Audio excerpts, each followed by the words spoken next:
পুরুষের চেয়ে নারী অনেক বেশি হয়ে যাবে। ইয়াকসুরুল জাহাল, মানুষ মূর্খ হয়ে যাবে। আমরা মনে করি যে আলেম বেড়ে গেছে, মুফতি বেড়ে গেছে, মুফাসসির বেড়ে গেছে, তারপরে মোবাইলের মধ্যে খালি এলেম আর এলেম, সবাই আল্লামা মুফতির ভাষণের চোটে দুনিয়া অস্থির হয়ে গেছে। আল্লাহ নবী বলেন ইয়াকসুরুল জাহাল, এগুলাও জাহেলি। সাউন্ড একটু কমায় দাও তোমরা।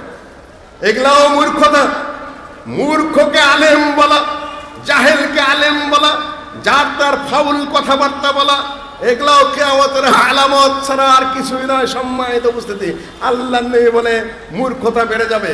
এক একজনের নামের বাহার ইশারা দিয়ে যে আপনাদেরকে সামান্য একটু কিভাবে জাহালত বেড়ে যায়।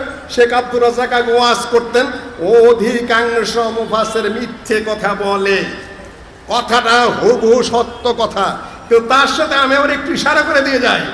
আমি মুসলিম যদি ওয়াজ বন্ধ ওয়াদা নিয়ে না আসি, তাহলে ওটা মিথ্যা কথা না? আয়াতুল মুনাফিক সালাস, ইযা হাদাসা কাযাবা ওয়া ইযা ওয়া'আদা আখলাফা ওয়া ইযা উতমিনা খানা। কথা বললে মিথ্যা বলে, আমানত দিলে আমানতের সে খেয়ানত করে, ওয়াদা করলে খেলাপ করে। এগুলা খালি মুফাসসির কোন আমার মতো বহু মুসলিউদ্দিন বড় বড় বক্তারা মিথ্যা কথা বলে ওয়াজ মাহফিলে আসে না, ওয়াজের ডেট দিয়া। খালি মুফাসসির আমার মতো বড় বড় হুজুরা ওই কাজ করে, তার একটাই বড়, তার চেয়ে বেশি। মুফাসসির তো খালি মিথ্যা কথা বলে, আপনারা আমানতের খেয়ানত করেন, আপনারা ওয়াদা খেলাপ করেন, মুনাফিকি শুদ্ধা করেন।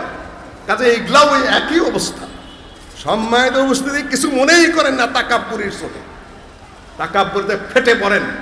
নো নেভার, এগুলা খারাপ কাজ।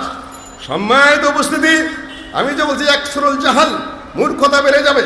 মুফাসসির সাহেবদের অবস্থা কি যে দুরবস্থা, কি যে দুর্গতি, আল্লাহ ওয়াহদাহু লা শারীকা লাহু ভালো জানেন।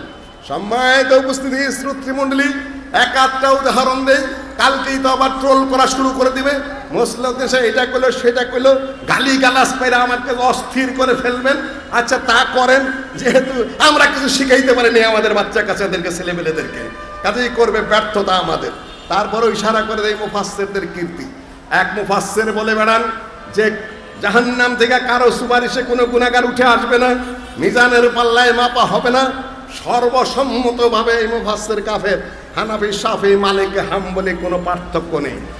খুব কিছু কঠিন বক্তব্য দিলাম, তার কিছুদিন পরে দেখলাম যে উনি বলে আমি তওবা করেছি, শেখ মামুনুল হকের কাছে বসে আমি এই আকীদা সহি করে নিয়েছি। তাহলে তুমি শেখ মামুনুল হকের কাছে বসলে, তুমি 2-1 মাসের মধ্যে 10 বছর যাবত তুমি মুফতি, 10 বছর যাবত তুমি মুফাসসির, এতদিন কোন গুহার ঘাস কাটছো? সেদিন বক্তৃতা করছে আবার বগুড়ায়। জিয়াউর রহমান, তার ছেলের নাম তারেক রহমান কেন রেখেছেন? তারেক মানে হলো পথ, রহমান মানে হলো রহমান, রহমানের পথ।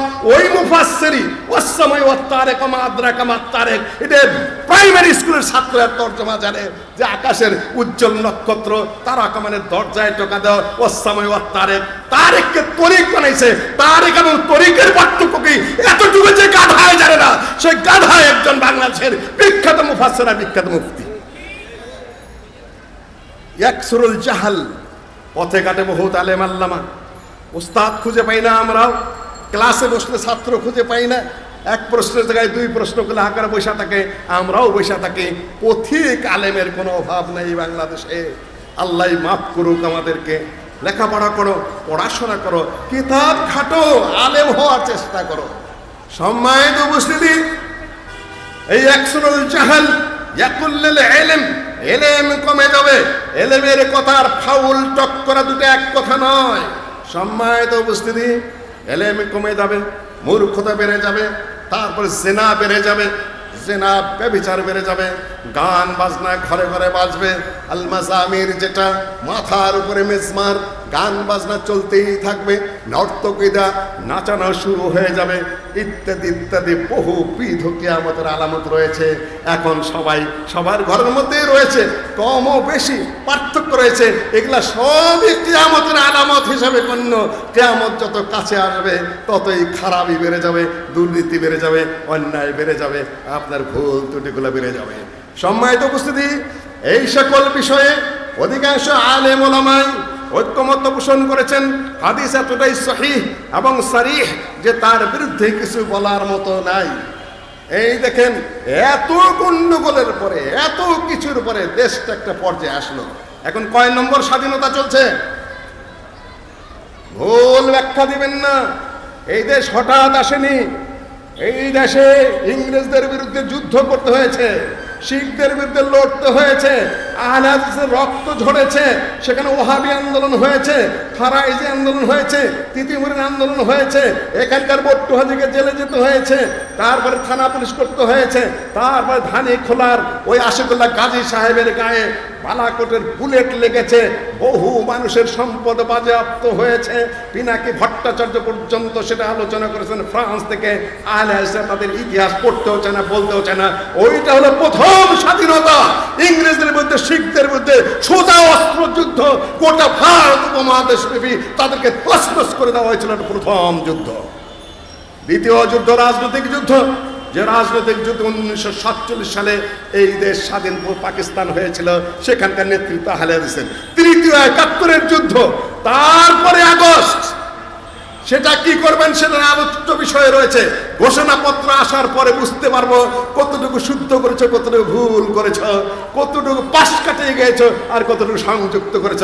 আমরাও বেওকুফ মনে করো না, আমরাও দেখছি, আমরাও লক্ষ্য করছি, আমাদেরও মূল্যায়ন থাকবে। যদিও 4 কোটি মানুষের প্রতিনিধিকে এখনো পর্যন্ত ডাকা হয় নাই ওইভাবে, কিন্তু আমাদের 4 কোটি মানুষকে বাদ দিয়ে তোমরা যাই পাঠ করো, যাই করো না কেন, প্রশ্ন থেকে যাবে। আমরা প্রশ্ন সময় মতো অবশ্যই তুলবো ইনশাআল্লাহ। সম্মানিত উপস্থিতি, প্রশ্নের বাইরে যেতে পারবেন না। সম্মানিত উপস্থিতি, কেন তোমরা তো কেবল জন্মগ্রহণ করেছ, আমার বয়স এখন 63। অত সহজে তো খুদা কথা বলে পাড়ি দিয়ে যাবে নো। ওই গাল গপ্পকে আমার ঘরে, আমি আরো বলে দিয়ে যাই, আমার ঘরেই রয়েছে সমন্বয়। আমার বাচ্চা কাচ্চাদের মধ্যে আমার জামাই তাদের নাকি গুরু, কিন্তু আমার নিজস্ব দৃষ্টিভঙ্গি আছে। আমি অত সহজে বেচা কিনে হওয়ার মানুষ নই। পরিষ্কার কথা আমি উপস্থাপন করে দিয়ে গেলাম, কেউ আর মনে করবেন না যে বোধহয় আমি বেচা কিনে হই। না, কখনোই না, ও কথা ধারণাই করবেন না। সম্মানিত উপস্থিতি, সবই কিয়ামতের আলামত। তারপরে আপনাদের সামনে আসবে ইযা ওয়া আনতারাল হুফাতাল উলাতাল আলা রিআআশ-শাহ ইয়াতাতাওয়ালুনা ফিল বুনিয়ান। জিবরাইল আলাইহিস সালাতু ওয়াস সালাম জিজ্ঞাসা করলেন নবী মুহাম্মদ সাল্লাল্লাহু আলাইহি ওয়াস সাল্লামকে, কিয়ামতের আলামত কি? আল্লাহর নবীকে বললেন, কিয়ামত কখন হবে? হাদিস সহিহ বুখারী এবং মুসলিমের। আল্লাহর নবী বললেন, মাল মাসউলু আনহা আ'লামু মিনাস সাইল। যে ব্যক্তি জিজ্ঞাসা করছে তার চেয়ে যাকে জিজ্ঞাসা করা হচ্ছে তিনি বেশি জানেন না। অর্থাৎ জিবরাইল, আপনিও জানেন না, আমিও জানি না। ইয়াসআলুনাকা আনিস সাআতি আইয়ানা মুরসাহা ফিমা আনতা মিন যিকরাহা ইলা রাব্বিকা মুনতাহাহা। কিয়ামত কবে হবে কেউ জানে? আমার হুজুর তো ঘোষণা দিয়ে দিয়েছিলেন 2023 সালে হইতেছে, তাই না?